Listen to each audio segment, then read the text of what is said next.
Perhatian.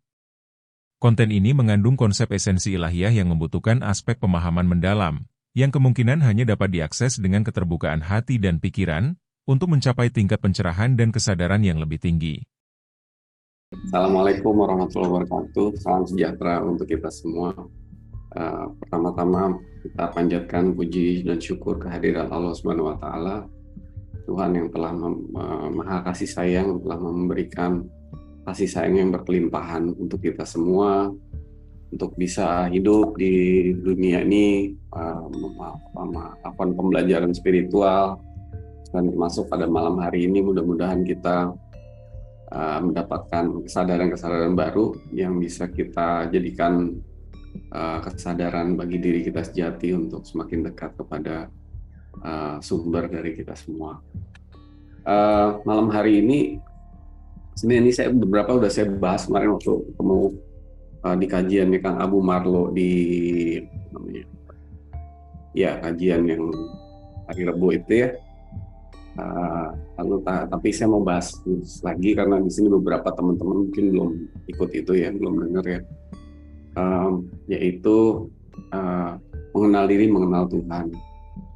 Nah, kalau tadi Kang Teh Lilis sudah sampaikan itu man arafa nafsahu faqad arafa rabbahu. Jadi siapa mengenal dirinya akan mengenal Tuhan. Itu pepatah Arab, sebenarnya bukan hadis atau Al-Quran ya, tapi itu pepatah Arab. Nah, kita pertama-tama harus tahu dulu diri kita yang sejati itu yang mana. Kan kita itu terdiri dari beberapa elemen ya. Ada jasad atau tubuh fisik ini yang merupakan casing ya, casing atau kendaraan yang kita miliki dalam hidup ini. Berikut segala nasib, fasilitas dan segala macamnya itu adanya di jasad gitu kan. Jasad ini sementara adanya setelah kita lahir dan nanti nggak ada lagi setelah kita mati gitu ya, dan akan kita tinggal karena namanya juga kendaraan. Jadi setelah kita selesai ya kita akan meninggalkan kendaraan ini. Lalu kemudian ada juga jiwa atau bahasa Arabnya itu nafs, bahasa Inggrisnya itu soul, atau tadi jasad bahasa Inggrisnya itu mind, body ya. Lalu ada soul atau jiwa. Nah, lalu ada juga hati atau heart. Itu adalah petunjuk yang Allah berikan. Tetapi diri kita yang sejati itu yang sering disebut sebagai roh ya, roh atau spirit gitu ya. Jadi inilah diri kita yang sejati yang tidak pernah ada awal, tidak pernah ada akhir, yang membawa sifat-sifat Allah. Jadi diri kita yang sejati itu juga sering disebut sebagai God Spark atau percikan Tuhan. Namanya percikan itu berarti bukan bagian dari Tuhan. Kalau sesuatu memercik itu kan berarti sudah tidak menjadi bagian dari Tuhan lagi, tetapi membawa sifat-sifat ketuhanan gitu ya. Jadi kalau kayak misalnya satu butir beras yang dikeluar dari gudang KUD yang jumlahnya jutaan ton gitu misalnya, ya sebutir beras adalah beras, dia sifatnya sama dengan beras yang ada di gudang itu, tapi cuma sebutir gitu kira-kira. Nah, tapi ya beras itu membawa sifat-sifat beras itu. Jadi diri kita yang sejati itu nggak ada awal, nggak ada akhir. Lalu kemudian mempunyai sifat kasih, mempunyai sifat sayang, tapi juga mempunyai sifat-sifat yang tidak sesuai dengan kehendak Allah sehingga kita tidak menjadi bagian dari Allah saat ini. Jadi itu diri kita yang sejati. Nah, sehingga kalau kita bicara beras yang sebutir itu juga membawa sifat-sifat Allah gitu ya. Jadi kalau di Al-Quran itu di ada di surat 24 ayat 35. Di surat 24 ayat 35 itu makasih. Di surat 24 ayat 35 itu dikatakan bahwa Allah memberi cahaya kepada langit dan bumi. Cahayanya seperti sebuah lubang dalam yang tak tembus di dalam sebuah pelita. Pelita itu adalah kaca. Nah, kalau di bawah dibaca lagi sampai di bawah tuh cahaya di atas cahaya, Allah memberi cahaya, membimbing kepada cahaya siapa yang dikehendakinya, berlapis-lapis ya. Cahaya di atas cahaya, berlapis-lapis. Allah membimbing kepada cahayanya siapa yang dia kehendaki. Jadi sebenarnya Allah itu adalah cahaya gitu ya. Jadi kalau dilihat, tapi jadi kalau Allah itu cahaya, maka di dalam diri kita roh itu juga cahaya kan berarti kan. Karena kan tadi kita bahas bahwa roh itu membawa sifat-sifat Allah. Jadi cahaya Allah itu adalah cahaya. Jadi kalau dilihat, kalau didefinisikan Allah itu apa sih? Allah itu cahaya di atas cahaya, berlapis-lapis gitu. Nah, jadi berarti kalau kita ini di dalam diri kita ada cahaya, maka kalau disebut di dalam surat Al-Baqarah ayat 156, Inna lillahi wa inna ilaihi rajiun, atau aku berasal dari Allah dan suatu saat akan kembali kepada Allah. Berarti cahaya yang ada di dalam diri kita itu suatu saat akan kembali kepada cahaya Allah itu gitu. Jadi yang merupakan cahaya di atas cahaya gitu ya. Jadi cahaya di dalam diri kita akan kembali kepada cahaya Allah yang merupakan cahaya di atas cahaya yang berlapis-lapis gitu ya. Nah, Allah itu kan sumber dari segala roh, sumber dari kita, atau disebut sebagai true source, sumber sejati dari roh kita. Maka cahaya di atas cahaya itu roh adalah Allah, cahaya di dalam diri kita adalah roh juga. Jadi kalau boleh dibilang Allah itu ya roh, kita juga roh gitu ya. Tapi rohnya ini sumber dari segala roh gitu. Jadi nggak bisa didefinisikan, karena cahaya di atas cahaya, di atas cahaya, di atas cahaya. Di dalam diri kita itu juga nggak akan kelihatan tuh roh yang mana, karena itu juga bersumber dari cahaya di atas cahaya. Jadi kalau ditanya roh itu bentuknya kayak apa, nggak ada bentuknya gitu loh. Karena dia juga membawa sifat-sifat Allah yang ada di surat 42 ayat 11. Nanti kita akan ulang-ulang ya, yang disebut laisa kamitslihi syai'un. Jadi tidak serupa dengan sesuatu apapun gitu ya, di 42 ayat 11. Jadi cahaya di atas cahaya, di atas cahaya yang berlapis-lapis gitu ya. Nah itu tidak sesuatu pun yang serupa dengan dia. Laisa kamitslihi syai', apa mukhalafatul hawadis. Jadi nggak ada apapun yang serupa dengan Allah. Dan di dalam diri kita pun juga ada roh itu. Nah, sehingga disebutnya roh itu dibungkus oleh sir atau suatu hal yang rahasia. Berarti nggak ada yang tahu kan bentuknya kayak apa, di dalam diri kita itu kayak apa. Kalau di surat 17 ayat 85 ya, 1785 dikatakan, sebentar. Nah, mereka bertanya kamu tentang roh itu. Roh itu adalah kulir ruhu min amrihi robbi. Jadi roh itu nggak ada yang bisa tahu, itu urusan Tuhan gitu loh. Karena emang nggak ada yang tahu, nggak bisa kita lihat roh itu gitu ya. Karena itu suatu yang sangat-sangat di luar jangkauan semuanya. Jadi kalau dilihat cahaya Allah itu beda dengan cahaya yang kita tahu gitu ya. Ini kalau Teh Lilis ngeliat saya bisa ada kelihatan lampu gitu ya, atau misalnya kita lihat cahaya matahari gitu ya. Itu bukan itu yang dimaksud cahaya Allah itu. Jadi cahaya Allah itu beda dengan cahaya yang kita lihat dengan mata ini gitu ya. Karena cahaya yang kita lihat dengan mata itu adalah sesuatu yang justru menghentikan cahaya gitu kan. Jadi kalau saya ini bisa kelihatan di sini, karena saya sedang menghentikan cahaya lampu. Lampu ini cahaya berhenti di saya gitu loh. Sehingga saya bisa terlihat.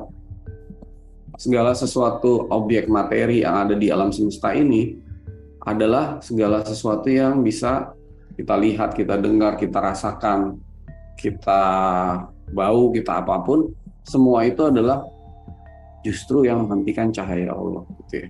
Jadi sehingga dia bisa terlihat, bisa terdengar, bisa ada baunya, bisa segala macam. Segala sesuatu yang materi gitu. Padahal Allah itu beda gitu. Allah itu nggak ada sesuatu pun yang bisa menghentikan. Jadi kalau kita lihat nih, misalnya alam semesta terlihat gelap. kecuali ada bintang-bintang, tapi sisanya kan gelap tuh. Bukan berarti di situ nggak ada cahaya gitu. Hanya saja tidak ada satupun objek yang menghentikan cahaya itu gitu. Sehingga terlihat seperti gelap. Padahal itu cahayanya terang benderang gitu ya. Cahayanya terang benderang. Nah, poinnya adalah pertama, segala sesuatu yang terlihat, terdengar, ada objeknya, atau segala sesuatu yang menghentikan cahaya Allah, itu nggak boleh disembah gitu. Nah, jadi kalau kita nanti misalnya meninggal atau nggak meninggal pun lagi meditasi, lagi diem, lagi duduk diam, nggak ngapa-ngapa, atau mungkin lagi apa, terus kemudian ada tiba-tiba didatengin suatu bayangan Allah gitu dalam suatu wujud apapun, misalnya bisa manusia, bisa bentuknya apapun, itu sesuatu yang menghentikan cahaya Allah, pasti bukan Allah gitu. Jadi nggak boleh disembah karena cahaya Allah itu beda dengan cahaya itu. Atau misalnya ada cahaya itu kalau ditangkap oleh suatu prisma, jadi cahaya matahari tangkap suatu prisma tuh dia bisa punya warna-warna tuh, ada warna biru, warna jingga, warna emas, warna macam-macam gitu kan. Nah, ada mungkin juga orang yang mengajarkan wah kalau ketemu Allah tuh ada cahaya, ada warnanya gitu. Lah warna itu juga sesuatu yang menghentikan cahaya gitu. Berarti bukan Allah gitu loh. Yang kalau benar-benar yang Allah itu nggak ada apa-apanya, nggak ada. Karena kalau kita lihat cahaya matahari itu kan masih di level materi. Ini cahaya di atasnya itu aja masih ada bentuknya sedikit. Lalu di atasnya lagi, di atasnya terus, di atasnya itu sampai benar-benar ya emang nggak ada apa-apanya gitu. Itulah roh gitu loh. Itulah roh kita itu kayak gitu. Itulah nanti di alam roh Allah itu ya, Allah itu sumber dari segala roh. Nggak ada apa-apanya gitu loh. Jadi kalau ada orang mau ketemu Allah terus kemudian bentuk nanti membayangkan Tuhan itu adalah a bigger version of me, versi yang lebih besar dari saya. Jadi ngebayangin nanti kalau ketemu Allah tuh kayak manusia gede banget gitu loh. Atau kalau kita tuh sapi, mungkin Allah tuh sapi yang gede banget raksasa gitu. Enggak kayak gitu. Atau misalnya ada orang ngebayangin nanti di surga itu nanti kayak ada hidupnya, ada buahnya, ada apanya, ada bidadari, nggak ada fisik lagi gitu kan. Jadi ya cahaya gitu loh. Surga itu adalah cahaya yang berlapis-lapis. Belum sampai ketemu Allah sih, belum sampai ke alam roh. Tapi tetap aja cahaya yang terang benderang berlapis-lapis.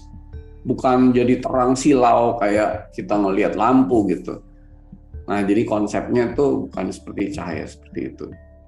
Nah, tadi ya kita udah bahas bahwa segala sesuatu yang menghentikan cahaya yang bisa terlihat itu berarti bukan Allah dan jangan pernah disembah. Jadi kalau orang Jawa bilang tuh Gusti Allah iku wujud, nanging wawujudan iku duduk Gusti gitu. Jadi Allah itu wujud, tapi segala sesuatu yang wujud itu pasti bukan Allah, bukan Tuhan. Karena segala sesuatu yang wujud itu adalah segala sesuatu yang menghentikan cahaya Allah. Bukan untuk disembah, hanya untuk disyukuri aja gitu. Jadi segala sesuatu yang terlihat, terdengar, bau, tercium, apapun itu yang menghentikan cahaya Allah, itu harus kita syukuri gitu. Jadi gimana cara bersyukur? Ya buka mata aja. Buka mata kan kelihatan semua nih. Inilah semua yang menghentikan cahaya Allah karena bisa terlihat. Nah ini kita syukuri. Jangan pernah ada yang disembah. Jangan pernah ada yang melekat. Menyembah itu kan bukan berarti kita sujud di depannya. Tapi menyembah itu artinya segala sesuatu yang dominan di hati dan pikiran itu kan apa sesuatu yang kita sembah kan. Bisa anak, bisa rumah, bisa apapun gitu kan. Jadi disyukuri yes, disembah jangan gitu. Termasuk orang, sosok tertentu, mau guru, mau apa, segala macam tuh nggak ada yang boleh disembah.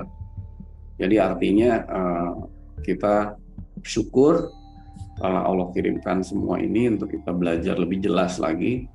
Karena kalau kita nggak belajar di alam kehidupan ini, mungkin kita nggak jelas kali ya.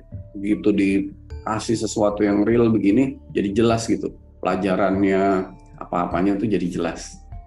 Mungkin kalau nggak kita nggak terlalu jelas gitu. Jadi kita bersyukur aja kira-kira. Nah, kita sebagai cahaya dikirim ke Allah, ke alam keberadaan ini, lalu nanti suatu saat akan kembali ke Allah.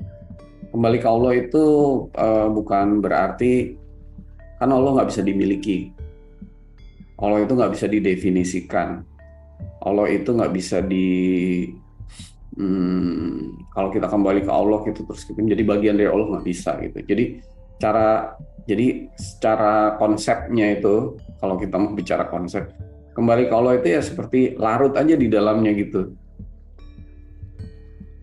Larut. Jadi apakah cahaya roh di dalam diri kita itu bisa larut di dalam cahaya Allah itu dan dibimbing tadi ya 24-35 itu, dibimbing menuju cahaya Allah yang lapis demi lapis gitu. Jadi cahaya ini kembali ke Allah yang juga cahaya, ini roh kembali ke Allah yang juga roh, dan dibimbing lapis demi lapis sampai tak terbatas gitu. Jadi kalau ditanya tadi ya, Allah cahaya di atas cahaya, Allah membimbing kepada cahayanya kepada yang siapa dikehendakinya, itu artinya cahaya kita dibimbing naik selapis atau lebih dalam selapis. Kalau bilang naik itu bukan berarti naik gitu ya, karena nggak ada yang namanya cahaya Allah itu ada di dalam alam yang non materi. Non materi itu artinya tidak ada menempati ruang, tidak ada tempat, tidak ada waktu, tidak ada ruang, waktu dan tempat gitu. Jadi yang disebut naik itu bukan berarti naik, atau lebih dalam bukan berarti ke dalam gitu. Makanya kalau Yesus atau Nabi Isa pernah bilang di Yohanes tuh, aku di dalam Tuhan, Tuhan ada di dalam aku gitu. Jadi aku ada di dalam Tuhan dan Tuhan ada di dalam aku. Jadi iya, karena memang kita ya begitu, cahaya akan kembali kepada sumber cahaya. Jadi cara satu-satunya adalah larut di dalamnya. Nah, larut di dalamnya itu bukan seperti air yang larut gitu, karena emang nggak ada airnya kan. Ya cahaya aja, cahaya yang kembali kepada sumber cahayanya dan dibimbing terus-menerus berlapis-lapis. Itu artinya kembali kepada Allah itu. Jadi Allah itu hendak menyempurnakan cahaya. Jadi pertama-tama tuh kita itu sebagai cahaya Allah itu hendak disempurnakan. Maksudnya apa? Karena di dalam diri kita tuh banyak kotoran dan dosa gitu ya. Sebenarnya kalau itu bisa dibuka di Al-Baqarah ayat 257. Al-Baqarah 257 tuh. 257.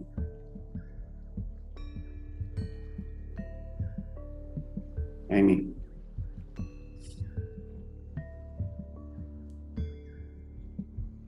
Nah, jadi Allah hendak mengeluarkan dari kegelapan gitu kan, dari cahaya, dari kegelapan menuju cahaya. Jadi yang tadinya itu gelap, kemudian dibawa menuju cahaya. Nah, ini menarik nih. Kenapa sih sebenarnya ada kegelapan itu kan? Karena kan sebenarnya kan tadi cahaya Allah itu kan menembus apapun juga ya. Menembus apapun juga. Jadi artinya semua kotoran itu harusnya bisa ditembus dengan mudah oleh cahaya itu. Kalau kita lihat cahaya matahari ya, coba ada nggak benda di dunia ini yang bisa mendekati matahari? Nggak ada, pasti kebakar gitu kan, hancur, lebur gitu. Nah itu baru matahari itu. Bagaimana cahaya dari Allah itu yang lapis demi lapis gitu ya. sebenarnya semuanya akan hancur gitu. Tapi kenapa kita ada di dalam kegelapan dan kegelapan itu nggak bisa ditembus oleh cahaya Allah? Karena kegelapan itu dilindungi oleh cahaya kita sendiri gitu ya. Nah ini menarik nih. Jadi roh Allah itu roh, kita juga roh gitu. Ketika roh kita melawan roh Allah gitu, maka apapun yang ada di balik roh kita itu akan tidak bisa ditembus oleh roh Allah itu. Nyambung nggak? Jadi ketika roh kita melawan roh Allah, maka apapun yang ada di balik roh kita yang melawan roh Allah itu adalah kegelapan itu. Gitu. Nah makanya Allah hendak mengeluarkan mereka dari kegelapan menuju cahaya. Artinya supaya semua yang melawan Allah itu, melindungi kegelapan itu dapat dipasrahkan kepada Allah itu. Jadi dilepas gitu, dilepas. Sehingga semua yang gelap-gelap itu bisa langsung ditembus dan hancur, nggak ada bekasnya, kira-kira begitu. Sehingga cahaya kita bisa 100% sempurna, disempurnakan untuk dapat kembali kepada sumber cahaya itu. Gitu. Nah itu gelapannya bentuknya dosa, ada karma, ada struktur karma. Jadi karma itu bukan cuma sekedar karmanya, tapi ada bangunan strukturnya, kira-kira gitu. Yang membuat itu dilindungi oleh roh kita sendiri, sehingga nggak bisa ditembus oleh cahaya Allah itu. Nah makanya di dunia ini perlu tobat, perlu pengakuan dosa, perlu pasrah, perlu berserah. Muslim itu kan, Islam itu kan ajaran untuk berserah dan pasrah, supaya segala kehendak Allah yang hendak menyempurnakan cahaya itu, agar roh kita itu bisa kembali suci gitu loh, bebas dari semua dosa-dosa itu. Jadi sebenarnya kalau dijelaskan pakai seperti ini, yang penting itu bukan yang penting, tidak ada orang yang tidak ada kegelapan di dalam rohnya gitu.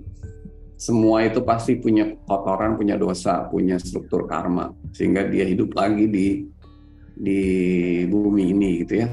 Cuman masalahnya apakah dia dapat memasrahkan semua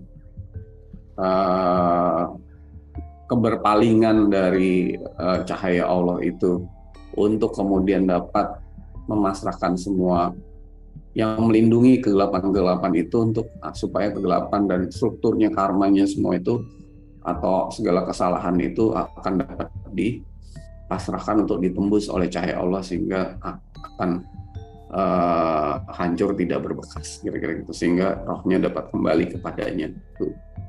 Jadi itu kira-kira gambarannya. Nah, sampai sini ada yang mau nanya nggak? Oke, Mas Wandi, begini tadi ketika malam ini kan mengenal diri adalah mengenal Allah. Dan tadi Mas Wandi mengatakan bahwa dalam diri kita ada 3 elemen, yaitu jasad, jiwa, dan ruh. Mungkin untuk apa tahap awal untuk kita bisa mengenal Allah? Apakah melalui jasad kita? Karena saya pernah berbicara dengan salah satu dokter dan mereka mengatakan dengan ilmu yang saya pelajari tentang anatomi tubuh, saya mengenal Allah dari apa yang saya pelajari dengan anatomi itu. Dan mungkin dari apa yang kita lihat saja kita sudah bisa mengenal Allah. Kalau cahaya mungkin agak terlalu jauh gitu, tapi apa yang tampak dalam diri kita, jika kita amati, kita bisa mengenal Allah sesungguhnya. Itu gimana, Mas? Ya ini kalau kita bicara mengenalnya dari ciptaannya itu kan ya udah umum ya, artinya banyak orang yang sudah tahu itu. Jadi dari ciptaannya kita pasti ini ada menciptakan dan sebagainya gitu. Tapi kalau kita baca di kitab suci Al-Quran itu misalnya di surat 7, 143, 145, lalu di surat 20 gitu ya. Ketika Musa kemudian dipanggil untuk melihat Allah, dia kata-katanya, aku melihat api gitu kan. Aku melihat api. Tapi sebenarnya bukan api yang kita kenal gitu kan. Yang disebut api itu adalah dia melihat cahaya gitu loh. Dia melihat cahaya. Tadi saya mau menyampaikan bahwa segala sesuatu yang berasal dari Allah itu adalah cahaya, dan itu adalah roh, alam roh. Bahasa Allah untuk bicara dengan kita juga bahasa roh. Waktu Allah mengirimkan Al-Quran kepada kita di surat 42 ayat 52, Al-Quran itu juga roh. Allah mengirimkannya melalui roh kudus atau ruhul amin, itu juga roh gitu. Waktu Allah meniupkan ke dalam jasad bayi yang sempurna itu, ke dalam yang surat 32 ayat 9, ditiupkanlah roh gitu. Jadi semuanya itu roh. Nah, roh itu ada di dalam bahasa roh yang nggak ada suara, nggak ada kata-kata, nggak ada gambar, nggak ada apapun gitu. Yang tadi saya cerita, bukan cahaya yang kita kenal, terus dapat cahaya, orang itu bercahaya. Ketika di surat 5 ayat Al-Maidah ayat 15-16, Allah mengatakan, telah datang utusanku Rasul gitu kan, cahaya dariku. Jadi Rasul itu juga cahaya gitu. Jadi artinya semuanya itu cahaya. Nah, kalau mau mengenal Allah di level cahaya atau di tingkatan yang sebenar-benarnya, ya kita harus ada di dalam state itu gitu, bentuk itu gitu.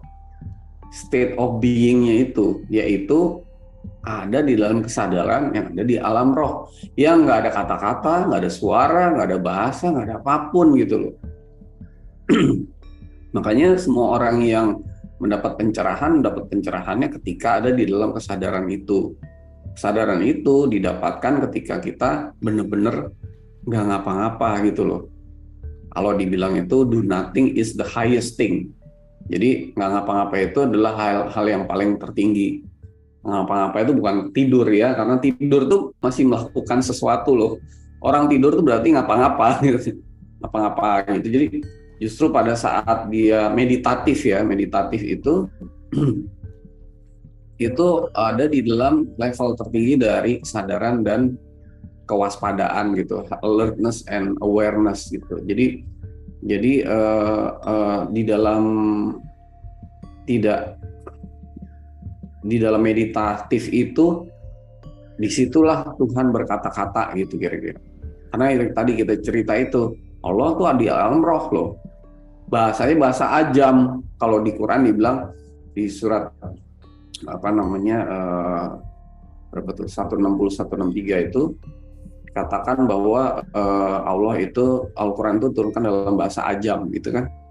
Nah itu artinya bahasa roh, alam roh gitu. Nah kalau Rumi mengatakan silence is the language of God, OS is a poor translation. Jadi diam itu adalah bahasanya Tuhan. Di lain daripada itu adalah penerjemahan yang keliru gitu. Itu ada di antara benar dan salah. Ada suatu tempat di mana ada di antara benar dan salah. Nah di situ tuh Tuhan kira-kira. Jadi nggak benar nggak salah. Jadi ketika bibir itu diam, maka hati memiliki sejuta lidah, katanya gitu. Jadi itu Rumi yang ngomong. Jadi ketika kita berhenti bicara, hati itu punya sejuta lidah. The heart has a hundreds of tongues, jadi ratusan lidah gitu. Seperti diam seperti kerang itu katanya. Jadi seperti kerang diam aja gitu. Nah ketika diam, kita mencapai kesadaran tertinggi ketika kita sudah melepaskan semua identitas. Jadi artinya nah itu yang kita perlu kenal gitu loh Mbak Lilis dan teman-teman. Jadi kita itu nanti ada di alam yang seperti itu gitu. Jadi nanti kalau misalnya nih sebagai contoh meninggal gitu ya, meninggal terus kita sibuk nih, waduh sibuk eh, ya kita nggak akan pernah mendengar gitu loh suara itu gitu. Atau lagi meninggal terus terakhir ada perasaan dendam. Nah, oke, saya mau sampaikan satu lagi ya. Jadi di alam non materi itu kan nggak ada ruang waktu dan tempat, sehingga segala perasaan yang ada itu kalau kita letakkan di ruang itu jadi penuh gitu, seluas langit dan bumi kira-kira gitu. Karena nggak ada dimensi ruang. Kalau di sini di hati kita ini, meskipun hati kita mungkin lebih gede dari badan kita punya kemarahan. Cuman di sini doang nih, paling di sini nih. Di sini bisa. Tapi kalau udah dibawa ke alam itu, nggak ada batasnya dan penuh kira-kira gitu. Nah, bayangin kalau kita itu mati dalam keadaan dendam, marah, kecewa kepada Tuhan apalagi. Apa enggak jadinya itu penuh semua. Nah, itu yang disebut kegelapan itu. Syukuran, penuh pujian kepada Tuhan gitu ya. Penuh bahagia. Nah, itu jadi luasnya seluas langit dan bumi. Makanya di dalam kitab suci Al-Quran misalnya dikatakan di surat 3, 133, 135, surga yang luasnya seluas langit dan bumi gitu. Karena kebahagiaan itu ketika di alam itu ya nggak ada batasnya gitu, seluas langit dan bumi itu. Nah, sebenarnya sekarang ini kita punya nggak sih roh itu? Punya ya. Bukan yang kita hidup ada jasad, ada otak, ada apa, rohnya nggak ada kan rohnya ini. Bisa nggak roh ini bicara dengan roh Tuhan yang di alam roh, bisa nggak? Oh bisa, ya kan? Sangat bisa dong. Bisa nggak roh ini meletakkan kebahagiaan dan rasa syukurnya di alam roh itu? Nggak ada di alam ini? Bisa banget. Bisa. Jadi kita bisa nggak hari ini punya kebahagiaan atau rasa syukur yang nggak ada batasnya itu? Bisa dong. Bisa nggak hari ini roh kita ketemu Allah? Oh bisa, kan di surat 87, 6 ayat 7 dibilang, atau 29 ayat 69, barang siapa yang bersungguh-sungguh ketemu Allah pasti ya kamu akan menemuinya, kan gitu kan. Tuh, jadi artinya sebenarnya roh ini punya fasilitas yang bisa dipakai dari sekarang untuk menemukan Allah di alam cahaya, di atas cahaya itu gitu. Asalkan kita tahu dulu arahnya. Arahnya adalah Allah itu tadi yang saya cerita. Jadi cahaya di atas cahaya, di atas cahaya gitu.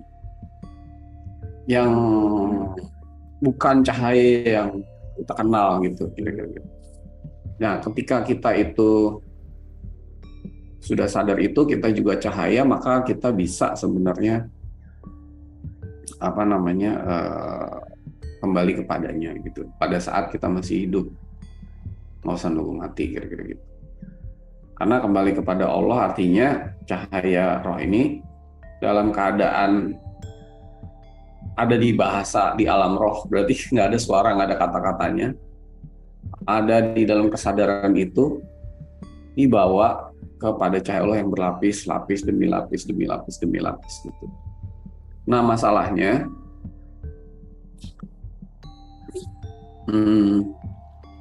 karena itu ada di alam yang atau cahayanya seperti itu, maka begitu kita melakukan, tadi kan saya mengatakan bahwa apa yang kita lakukan, apa yang kita pikirkan, apa yang kita benak kita itu akan menghentikan cahaya, benar nggak?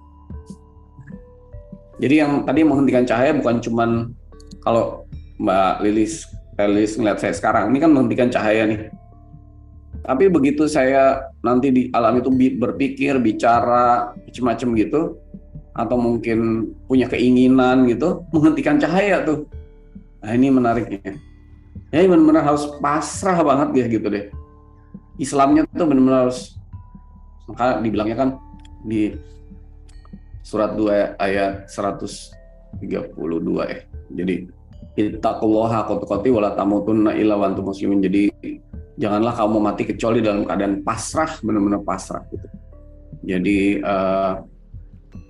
karena itu tadi, begitu kita punya satu tindakan, apa yang kita lakukan, menghentikan cahaya gitu.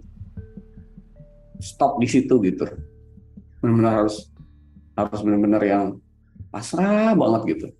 Kira-kira gitu. Sampai akhirnya dibawa lagi ke cahaya lagi, bawa ke cahaya lagi gitu. Dibersihin lagi terus gitu. Nah, itu yang disebut sebagai, kan Allah itu kan nggak akan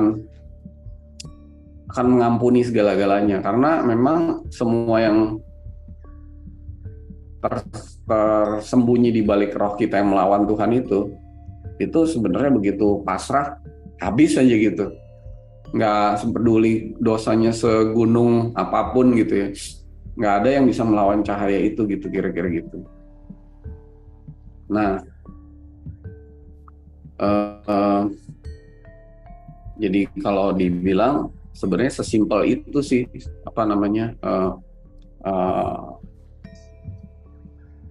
bukan sesimpel itu ya, karena itu sangat complicated, tapi kira-kira arahnya begitu gitu. Kalau mau dijelasin tuh, jadi konsep-konsep kita untuk kembali kepada Allah dalam bentuk sosok, nanti masuk ke tempat, masuk ke kerajaan yang ada pagar-pagernya, kira-kira ada ininya, istananya, ada apa tuh, atau misalnya ada sorga itu nanti kayak tempat yang apa ya, dunia yang kayak di New Zealand gitu misalnya, yang indah, yang apa, itu sebenarnya bukan gitu, tapi balik ke cahaya itu. Nah, cahaya itu kenapa jadi sangat menyenangkan, membahagiakan, karena itu tadi, kalau segala sesuatu yang dikehendaki Allah seperti rasa syukur, rasa bahagia, memuji Tuhan gitu ya, itu diletakkan di dalam alam roh itu, maka itu kan penuh. Jadi ya kita penuh dengan kebahagiaan, penuh dengan rasa syukur, hanya memuji nama Tuhan gitu, dilepas dari semua kotoran-kotoran, dendam, sedih, macam-macam itu. Dan nggak terbatas, nggak ada jangka waktunya, dan punya kesempatan untuk naik terus naik gitu, tidak terbatas, nggak pernah berhenti. Jadi akan naik lagi terus gitu sampai nggak ada batasnya gitu. Nah, itulah perjalanan menuju kepada Tuhan. Jadi perjalanan ke Allah tuh nggak ada titik akhirnya gitu. Lah, udah nih sampai di sini, inilah Tuhan yang bener nih, bentuknya nggak pernah ada, gitu loh. Jadi ini akan terus, kita akan berjalan terus.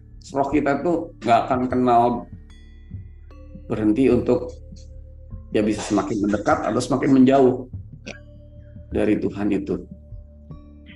Jadi, nah, kalau di dalam meditasi, di dalam tafakur, di dalam ini kita itu sudah punya kesadaran seperti ini, maka ya kita tinggal jalanin aja gitu. Tapi yang sebelum-sebelumnya kayak misalnya, kalau udah tahu begini, maka kalau lagi meditasi jangan banyak maunya gitu misalnya. Kan kita kalau ketemu Tuhan daftar listnya panjang banget. Itu menghentikan cahaya loh. Gitu. Banyak mintanya gitu, banyak maunya. Menghentikan cahaya itu. Jadi bolehlah minta, boleh mau, tapi pada titik di mana saya harus duduk diam dan ini gitu, being available, menyediakan diri, menyediakan waktu untuk kemudian kita dapat diperjalankan menuju cahaya itu tanpa suara, tanpa kata-kata, harus sabar. Nah, menariknya bahwa karena nggak ada ruang, waktu, dan tempat, bisa dengan seketika kita akan sampai ke sana, tapi itu perjalanannya sangat jauh. Makanya disebut dari Masjidil Haram ke Masjidil Aqsa. Surat 17 ayat 1 kan, Al-Isra ayat 1, dari Masjidil Haram ke Masjidil Aqsa. Masjidil Haram itu artinya bukan Masjidil Haram fisik, Tapi masjid itu artinya tempat menyembah Allah yang haram, itu yang suci, yaitu di sini mulai disucikan hatinya. Masjidil Aqsa juga bukan fisik, tapi masjid itu tempat menyembah yang jauh. Aqsa itu artinya jauh. Maka di surat 53 itu disebutnya dari 1 sampai 18 sampai ke Sidratul Muntaha. Jadi itu tempat yang sangat-sangat jauh. Sidroh itu artinya kesadaran sebenarnya. Kesadaran yang tertinggi gitu artinya itu. Nah, itu tadi menariknya. Justru pada saat kita tahu bahwa Allah tuh ada di atas cahaya berlapis-lapis yang penuh dengan keheningan, apapun yang dilakukan menghentikan cahayanya. Pertanyaannya, bisa nggak kita lakuin itu sekarang di tengah dunia yang hiruk pikuk begini? Nih suara mobil, suara apa, suara ini punya problem, punya apa? Bisakah kita? Atau pertanyaan pertama mungkin, apakah kita punya fasilitas untuk bisa ada di dalam alam roh dengan tubuh fisik ini? Itu pertanyaan. Nah, itulah yang dialami oleh orang-orang yang sudah mengalami pencerahan. Dia ada di alam roh, berbicara di dalam bahasa roh, bahasa cahaya. Dia ada di dalam kesadaran roh, tapi pasti punya tubuh fisik. Nah, ketika kita sudah sampai di situ, Allah akan maha berkata-kata gitu. Makanya disebut Allah itu alamahul bayan kan.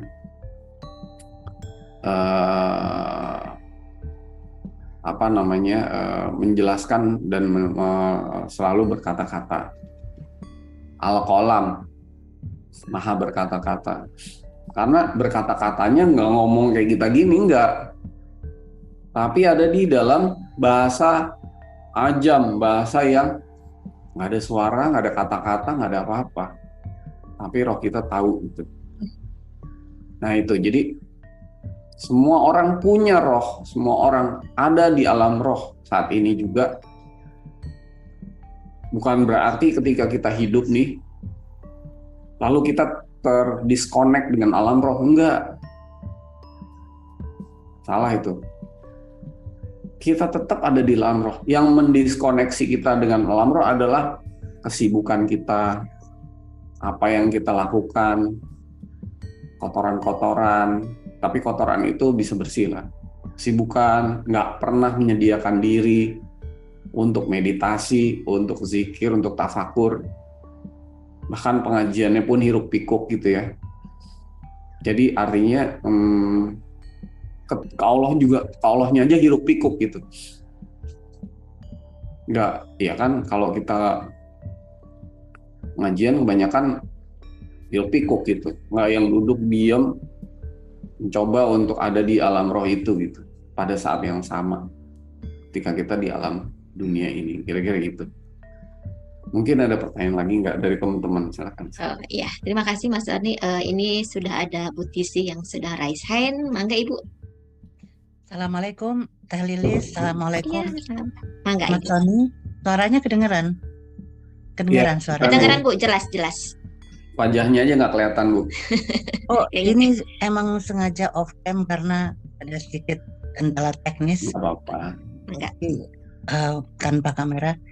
Ini Mas Tony, kalau mendengar penjelasannya tadi, cahaya di atas cahaya, nurun ala nuri, itu ngerti bahwa memang Allah menembus segalanya. Tapi on the other hand, juga ada pertanyaan dalam artian, begitu maha kuasanya Sang Maha ini, Sang Maha Cahaya, kalau boleh diomongkan sebagai manusia yang ingin bertanya aja, kok tidak bisa menembus kegelapan itu? Apakah sebegitu hebatnya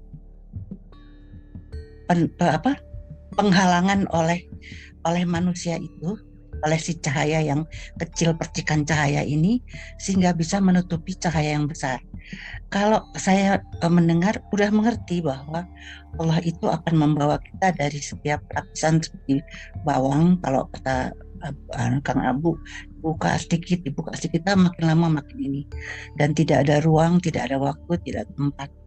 Tetapi di satu sisi, begitu besarnya kegelapan itu, sehingga cahayanya Allah juga tidak bisa nembus.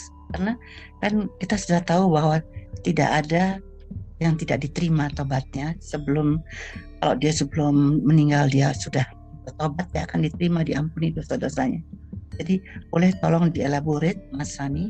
Memang sulit sekali perkataan untuk menjelaskan secara bahasa manusia bagaimana kita diberi semua akses, tapi kita sendiri mungkin yang kita tidak mengerti bahwa akses itu bisa kita tutup.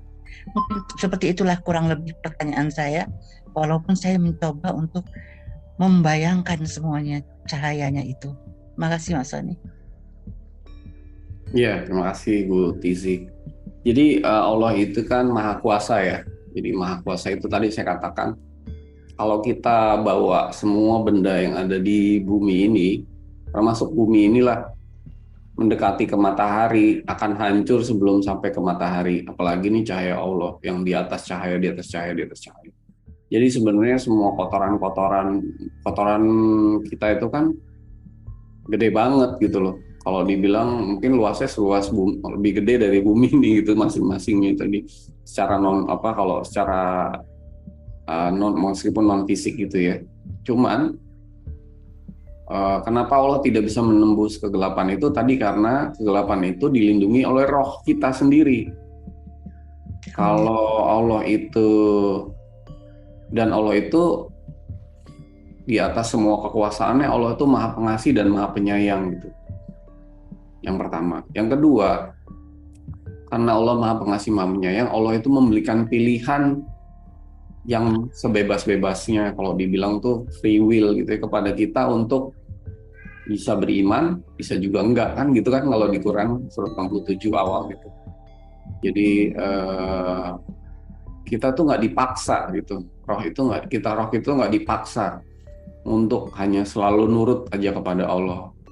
Makanya Allah maha pengasih maha penyayang tuh menciptakan roh kita dengan pilihan yang bebas gitu, sehingga ketika kita kemudian roh kita itu melindungi kotoran-kotoran atau kegelapan itu, maka Allah tidak memaksa, Allah juga tidak menghancurkan roh kita itu, karena kalau mau dihancurkan kegelapannya, roh kita pun harus ikut hancur kan, kira-kira gitu. Karena roh kita juga mempunyai sifat-sifat Tuhan juga kan, yang nggak bisa lenyap, abadi kan gitu. Jadi dan diberi pilihan sehingga ditunggu sampai roh kita itu benar-benar sadar gitu. Ketika roh kita sadar dan pasrah, tidak melawan lagi, tidak membelakangi kira-kira gitu ya, cahaya Tuhan, pada saat itulah Allah bisa melakukan segala-galanya, termasuk membersihkan, menghancurkan, melenyapkan semua kotoran karma kita, termasuk strukturnya gitu, kira-kira begitu. Jadi bukan karena Allah tidak sanggup, tapi karena Allah maha pengasih lagi maha penyayang, tidak menghancurkan roh kita. Nah, Allah itu kalau boleh dibilang ya, sangat menyayangi dan mengasihi roh kita itu. Makanya disebut sebagai zat-zat terkasih dari Allah kita itu sebenarnya kan gitu. Jadi artinya nggak dihancurkan, tapi ditunggu. Nah, karena ditunggu, maka kalau nunggu itu kan ada waktu ya. Yeah. Ya benar nggak? Nah, makanya diciptakanlah alam materi ini yang pertamanya adalah dimensinya waktu gitu. Jadi di alam kita itu ada waktunya. Meskipun kalau dibilang waktunya bisa triliunan tahun kan, tapi tetap aja waktu kan. Sementara di alam roh waktu tuh nggak ada gitu. Nah, makanya ditunggu berarti ada waktu. Nah, jadi diciptakanlah dimensi, ruang, waktu, dan tempat untuk itu bisa bekerja, kira-kira gitu. Nah, sehingga apakah kita akan begini-begini terus gitu, atau kita itu pada satu titik tertentu akan sadar gitu ya. Sehingga boleh dibilang sebenarnya cahaya itu juga kesadaran gitu ya. Kesadaran. Orang yang telah diberikan cahaya, refleksinya adalah dia punya kesadaran spiritual yang bagus, akhlak yang bagus, dan sebagainya gitu ya. Ya, jadi tercermin dari situ. Itu mungkin jawabannya. Jadi bukan karena Allah nggak sanggup, tapi karena Allah Maha Pengasih bagi mampunya ya. Nah, di dalam kesempatan ini sebenarnya saya mau mengajak teman-teman di sini untuk sadar itu dan mulai dapat menyadari arahnya kemana gitu. Nah, dari situ kita melakukan perjalanan masing-masing, kan nggak bisa diwakilin ya. Jadi untuk bisa ada di dalam keadaan meditatif itu gitu. Jadi kalau nggak bisa, makanya kan Al-Quran itu luar biasa ya. Jadi Nabi Muhammad mengajarkan kita itu sehari-hari pasti punya kesibukan gitu. Iya. Nah, Allah nggak minta kita setiap 24 jam itu selalu ada di dalam titik meditatif di alam roh itu gitu. Tapi ada waktu-waktu tertentu gitu. Yaitu kalau di Al-Quran misalnya surat 73 1-8 itu di malam hari setengah, lalu kurangi lagi setengah gitu kan, kira-kira gitu kan. Nah, jadi kenapa setengah dan kurangi setengah? Jadi kalau setengahnya itu jam 12, misalnya malam itu mulai jam 6, kita taruh di khatulistiwa lah ya. Jam 6, jam 12 itu setengah, lalu kurangi lagi setengah, jam 6 sampai jam 12 sampai jam 6. Setengah itu kira-kira jam 3. Nah, jam 3 itu sekitar jam 3 sampai jam 4 pagi itu ya, itu secara kosmos itu titik yang terbaik gitu loh untuk kita tuh bisa mengakses kesadaran di alam roh itu gitu. Kesadaran di alam cahaya itu. Karena di situ posisi kosmosnya itu paling bagus. Jadi apapun yang kita usahakan atau kita ada di titik di jam-jam itu akan optimal gitu kira-kira. Nah makanya ya meskipun saya juga masih berusaha terus-terusan ya, tapi beda kalau kita bangun di jam 1 pagi gitu atau jam 2 gitu, atau apalagi kalau jam siang-siang gitu. Nah itu bisa lebih dapat kira-kira gitu. Nah di titik itu. Nah itu menariknya tuh nanti wah kayak apa ya, ada di dalam kebahagiaan yang nggak terbatas, rasa syukur nggak terbatas. Lalu kayak Tuhan tuh bicara gitu sama kita gitu. Nah makanya ini saya nggak mau kasih nggak mau jelasin lebih banyak lagi ya, harus dialamin lah kira-kira gitu. Nanti Bapak Ibu semuanya bisa mengalami itu, dan itu sebenarnya semua perjalanan yang nggak bisa kita hindari lah kira-kira gitu. Sooner or later we will experience it gitu. Perjalanan kembali ke Tuhan menuju cahaya di atas cahaya, sumber cahaya itu. Dan cahaya di dalam diri kita ada di dalam cahaya itu. Terus kayak begitulah kira-kira. Ya, terima kasih Mas Soni, sangat mengerti dan memang merasakan sekali bedanya kalau sholat jam 1 dengan jam 3. Dan juga ada lagi yang sering dibicarakan oleh teman-teman mengenai pasrah. Jadi pasrah itu tidak boleh diartikan sebagai sesuatu yang tanpa usaha, melainkan udah usaha maksimal, ikhtiar, tapi hasil akhirnya itu yang diserahkan kepada Yang Maha Kuasa. Kan begitu Mas Soni? Iya. Jadi pasrah itu membiarkan Tuhan bekerja gitu kan kira-kira atas diri kita. Jadi kalau ini bolpen, stylus ya, ini kan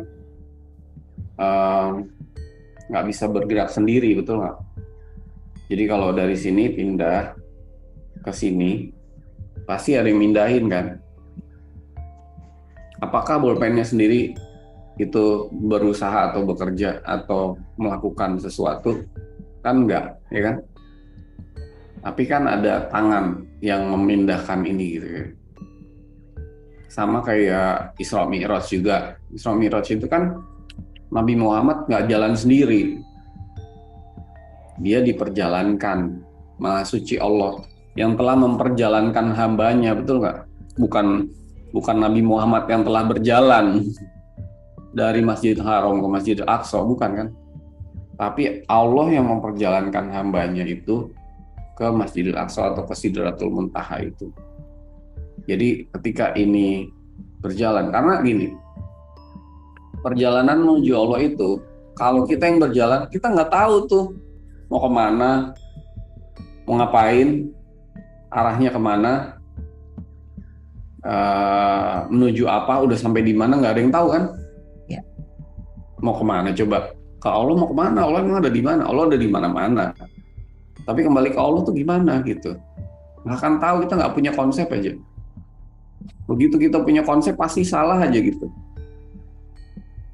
Nah kita mau berusaha jalan kemana? Emang nggak waktu Nabi Muhammad itu jalan ke Masjidil Haram dia naik buruk gitu, naik kayak burung terbang enggak? Dia kan ada di rumahnya. Ya. Tapi rohnya diperjalankan. Itu kan butuh kepasrahan yang luar biasa. Jadi yang disebut usaha itu melakukan segala sesuatu, tetapi diperjalankan, diatur gitu. Yang kita tuh hidup cuma ngikutin itu aja sebenarnya sih. Itu. Jadi bukan apa-apa yang kita kayak usaha sendiri. Ini saya bicara tentang perjalanan ke Tuhan ya. Gitu. Pasrah nggak ngapa-ngapain tuh ngapa-ngapain juga kan, enggak? Misalnya seharian cuma tidur ya, tidur itu melakukan sesuatu loh, tidur itu. Jadi orang meditasi itu, orang yang bertafakur atau bertahanus itu lagi nggak melakukan sesuatu. Tapi kalau ketika dia, ini menarik ya, ketika dia itu lagi meditasi, lagi tahanus, lagi di alam itu, dan ketiduran, berhenti dia. Karena dia sedang melakukan tidur gitu. Menarik ya. Lagi meditasi gini ketiduran, kayak gini. Nah itu stop. Karena dia lagi lakuin sesuatu, yang namanya tidur. Tapi kalau yang namanya meditasi itu diam, duduk, dalam posisi sadar gitu. Tapi nggak mikir apa-apa gitu, nah nggak punya benak pikiran apa-apa, nggak punya gambaran oh nih Allah lagi datang nih gambarnya kayak gini, nggak ada gitu, diam aja, duduk diam, tapi dalam posisi awareness sama alertnessnya at the highest level gitu, dalam tingkat yang paling tinggi. Nah itu tuh diperjalankan Bu, jadi kita tuh nggak melakukan apa-apa, tapi kalau bahasa Inggris itu being available, jadi menyediakan diri lah gitu kira, untuk dapat mencapai kesadaran cahaya gitu. Tapi udah tahu nih, misalnya tahu-tahu ada yang datang bentuknya gini, atau kemudian ada misalnya ada bisikan gitu, dibisikin, pasti bukan. Karena itu semua yang menghentikan cahaya Allah gitu. Apalagi nanti ada wujud siapa ketemu Nabi Muhammad gitu, pasti bukan gitu. Kan ada orang gitu kan lagi ini mimpi ketemu Nabi gitu, pasti bukan aja. Iya. Ya, karena nggak pasti. Kayak Allah tuh pasti nggak ada sosoknya. Kira-kira gitu. Makanya ini sebenarnya ini belajar tauhid yang benar nih ya. Ya begini harusnya. Jadi Allah tuh cahaya di atas cahaya di atas cahaya. Makanya setiap nabi ngajarin konsep tauhid gitu. Karena dengan tauhid aja kita sampai ke Tuhan gitu.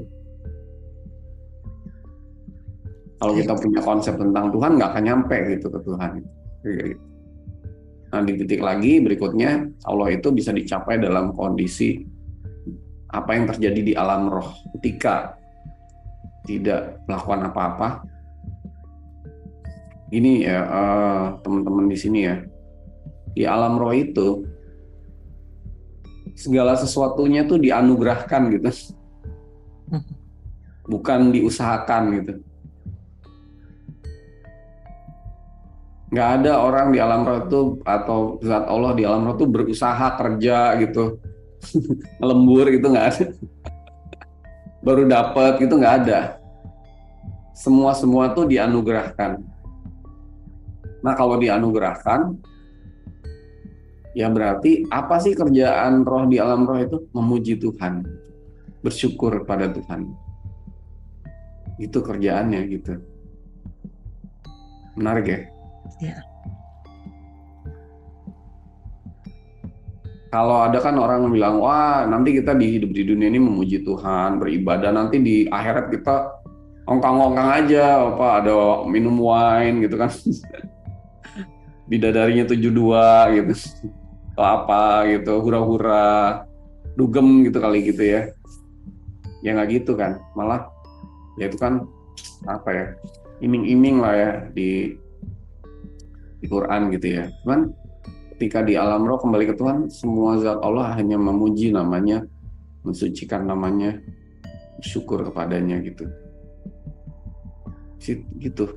Dan itu suatu kebahagiaan yang nggak habis-habis, karena tadi saya bilang rasa syukur dan bahagia itu kalau diletakkan di alam roh itu penuh, memenuhi lebih dari langit dan bumi gitu. Gimana tuh rasanya? Bahagianya itu. Iya, terima kasih Bu Tizi. Iya, makasih Talen.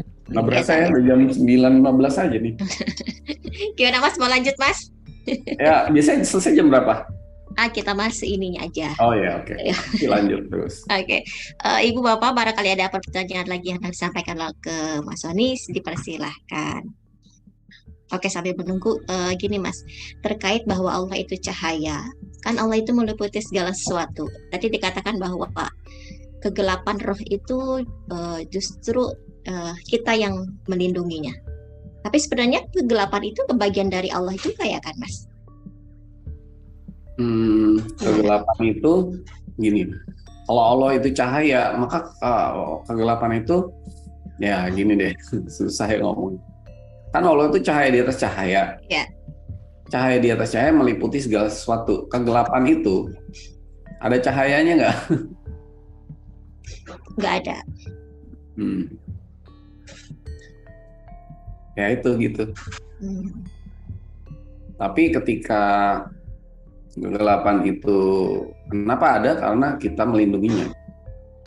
Jadi ketika itu kita lepas, maka cahaya itu seketika kegelapan itu kita juga menjadi cahaya. Makanya tadi dibilang Allah hendak menyempurnakan cahayanya kan. Ketika semua gelap ini menjadi terang atau bercahaya, disitulah cahaya itu menjadi sempurna kan. Kira-kira begitu. Dan mungkin untuk dampak yang bisa kita rasakan ketika kita sudah mengenal Allah itu apa?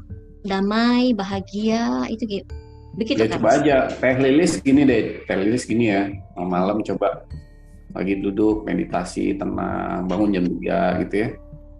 Coba kasih sayang Allah bantu agar setitik kebahagiaan yang ada di hidup ini Allah bantu letakkan di alam roh itu yang nggak ada batas. Coba ya rasain sekarang deh. Nah tuh, nah bukan kayak wah penuh gitu. Nah udah tuh jangan dibentikan, terus saja lepas, jangan sibuk gitu. Nah gimana rasanya? Nggak bisa berkata-kata, Mas. Nah, coba yang kebahagiaan itu jam 3 pagi itu rasa syukur kita kepada Allah, taruh kasih sayang Allah, bantu. Makanya tadi saya bilang di alam roh itu bukan apa yang kita usahakan, tapi apa yang Allah anugerahkan. Jadi kita hanya bisa Iya. kasih sayang Allah membantu kita untuk itu terjadi gitu. Oh iya, kalau di alam kita kan ada waktu, sehingga segala sesuatu ada proses. Kalau di alam roh itu nggak ada waktu, jadi begitu pun terjadi gitu. Nggak pakai fayakun gitu. Kun ya kun jadi gitu. Jadi kalau misalnya kita udah pasrah, ya Allah kasih sayangmu bantu agar nih secercah setitik kebahagiaan yang ada di dalam hidupku saat ini diletakkan di alam roh. Nah, rasain deh. Oh, kita yang rasain. Sampai bener-bener nggak ada apapun, penuh, sampai hanya memuji nama Allah aja gitu. Oh, itu bisa, aduh, indah banget itu, indah sekali gitu. Tadi ketika keinginan memberhentikan cahaya, walaupun itu keinginan baik ya Mas ya. Yes, makanya Rumi bilang between the right doing and the wrong doing there's a field. Ada antara karma baik dan karma buruk tuh ada lapangan gitu ya, ada tempat. Disitulah kita ketemu Tuhan gitu. Jadi bukan baik, bukan buruk. Makanya saya pernah bahas ini kayaknya di podcast saya sama Abu Marlo tuh, namanya doing good with God. Jadi berbuat baik bersama Tuhan. Jadi bukan perbuatan baik yang kita mau, tapi perbuatan baik yang Tuhan mau lah, kira-kira gitu. Belum tentu yang semua kita anggap baik tuh dikehendaki lah, kira-kira gitu. Baik, Mas Soni, tentunya ini kajian materi yang tadi yang sudah Mas Soni sampaikan tidak cukup berhenti di sini saja. Tentunya perlu latihan. Yang ini tidak akan selama Tuhan masih menitipkan nafas kepada kita, selama itu pula kita akan berproses untuk mengenal Tuhan, mengenal diri kita, begitu ya Mas ya? Ya, sadari bahwa saat ini saya punya roh saya sedang di alam roh, ya kan? Iya dong. Ya. Kalau tubuh fisik ini ada di alam fisik, roh kita ada di mana sekarang? Dalam roh juga. Nah, di alam roh kan. Nah, kenapa roh kita ini kayak kaktis gitu? Nah, karena ya sibuk fisiknya, kira-kira gitu. Nah, jadi being available, pergunakanlah waktu-waktu khusus yang Tuhan berikan itu untuk mulai mengenal Tuhan kita gitu. Kayak Ibrahim di surat 6 ayat 75 gitu kan, sampai 79, waktu dia mencari Tuhan, kira-kira gitu. Nah, nanti akan ketemu, oh Tuhan itu kayak gini nih. Nah, yang ini nih maksudnya gitu. Nah, di situ kita melakukan perjalanan gitu, kira-kira. Ya, jangan hidup ini hanya dihabiskan dengan aktivitas rutinitas fisik lah gitu. Kira-kira gitu, yang itu lupa gitu. Nanti begitu mati bingung lagi, nggak ada fisiknya. Dan tidak stuck di cahaya saja ya Mas ya, tidak berhenti di dalam cahaya saja, karena cahaya itu kan hanya sebatas konsep doang gitu lah. Iya, cahaya di atas cahaya, di atas cahaya, di atas cahaya. Makanya cahaya di atas cahaya kan. Makanya terus tadi berlapis. Ya, bukan cahaya yang kita lihat ini. Ya. Cahaya yang kita lihat itulah yang menghentikan cahaya kan gitu. Iya. Iya. Bingung ya, enggak kan? Ini dadanya semakin ini Mas, semakin berkembang gitulah. Alhamdulillah nih. Subhanallah, malam ini dapat pencerahan yang luar biasa. Sudah pukul 21:22, sudah malam, seperti sudah harus istirahat. Namun sebelum kita mengakhiri kajian pada malam ini, boleh izinkan untuk final statement-nya Mas? Ya, kita ini hidup tujuannya bukan ke surga, tapi kembali kepada Tuhan, ya kan? innalillahi wa inna ilaihi raji'un. Yang kembali adalah diri kita yang sejati, yaitu roh, kembali ke sumbernya, ke Allah di alam roh. Jadi kita ini punya roh, diri kita sejati ini roh, Allah juga roh, tapi sumber dari roh kita gitu. Nah, roh Allah ada di alam roh, yang ada di alam cahaya, di atas cahaya, di atas cahaya. Roh kita itu juga ada di alam roh, yang ada di alam cahaya, di atas cahaya, di atas cahaya. Jadi sebenarnya kita hidup di bumi itu supaya ada kita yang lain lah, kira-kira gitu, yang ada sekarang ini, untuk membuat roh kita yang ada di alam roh itu semakin mendekat kepada Tuhan.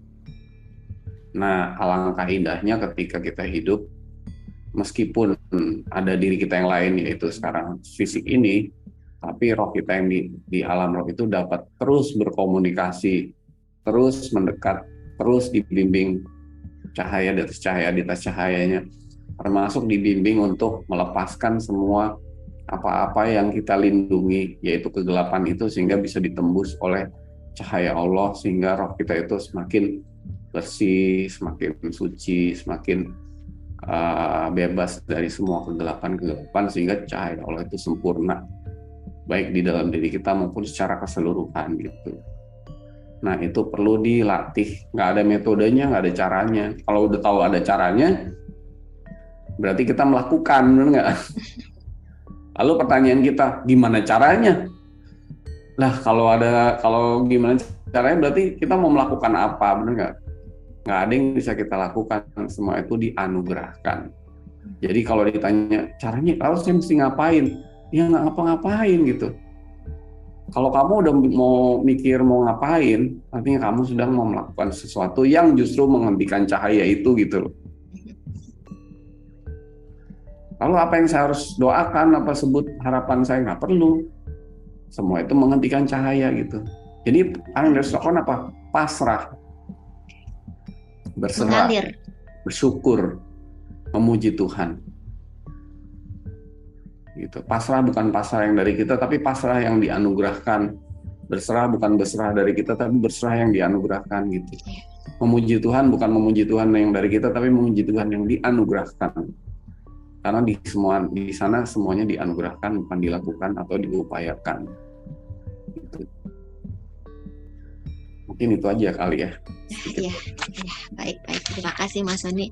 Nuhun pisan atas pemaparan kajian pada malam ini.